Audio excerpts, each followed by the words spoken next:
Abuja City ina kiran ku, Hamza naku ne Najeriya. Karayin giri mai gida. Assalamu alaikum masu kallon mu da saurare, yau za ku ji irin gugurmaya da Major Hamza Al-Mustapha ya yi har aka samu asibitin FMC Nguru. Baba, za mu so mu ji takaitaccen tarihin gugurmayar da shi mai girma Major Hamza Al-Mustapha ya yi game da kawo Federal Medical Center Nguru, don mun samu labari mu dai muna yara lokacin cewa komai da aka yi a lokacinsa ne, kuma Dr. Shehu Sule yana matsayin kamar shi ne ministan lafiya a lokacin, shi ma ɗan guri ne, wannan bai raban da shi suka haɗa kai, Allah ya taimake su aka kawo asibitin tarayya. Me za ka ce game da wannan baba, ko kana da tarihin abin? Ƙwarai da gaske ne kwanin da tarihi, domin maganar asibitin nan da aka yi tun farkonsa da ni aka fara. Domin me, saboda a lokacin da ake bukata ni shi ne da ni ya nema ya ce to gani abin da ake bukata za a kawo abin da za a yi shi. Wace to a lokacin kuma kafin a yi irin wayan nan ta nan babu sai dai irin lallayin ɗin nan ta nighttime.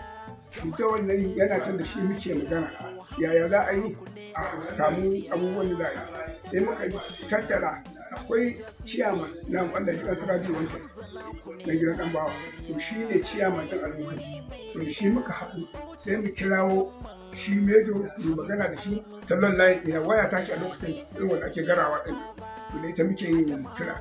Shi yana cikin bila mu kuma muna nan, Allah ya taimake ni akwai operators na ciki, shi yake haɗa ni da shi.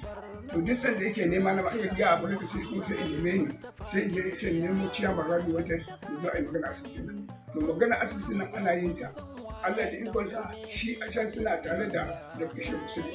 Dr. Shehu Sule wanda tuni ne mai kirke shi ma, kuma duk layinsu ɗaya da Hausa wanda shi ma ɗan guri ne. Saboda haka muna ta ƙoƙarin haka, sai aka ce za a samu wannan asibitin tabbata na. To duk da yake suka haɗa kansu, mu kuma muna bakin kokarin da ciyama na gudu lokacin gama da abin da Al-Mustapha zai gaya mana, sai ya ce to gwamnati kaza in nemo shi, ni zan nemo shi in zo gidana mu zauna a wannan wayar mai ta nema sai mun sami shi a gama ce ga abin da zamu ga abin da suka da ce su. To duk abin da ka haɗa a lokacin, abin da zan takaita muku ƙarshen magana ne, asibitin nan a ƙarshen ne aka yi gwagwarmaya. Alhamdulillah, an koro bayani ga lokaci ya mana halinsa, za mu ci gaba daga inda muka tsaya a wannan hira. A madadin Abdulhamidu Muhammad Dallami, naku ne M. Hassan Fasihin, darakta daga kamfanin El Hassan Film Production Nguru.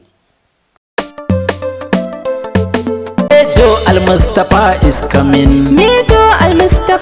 coming.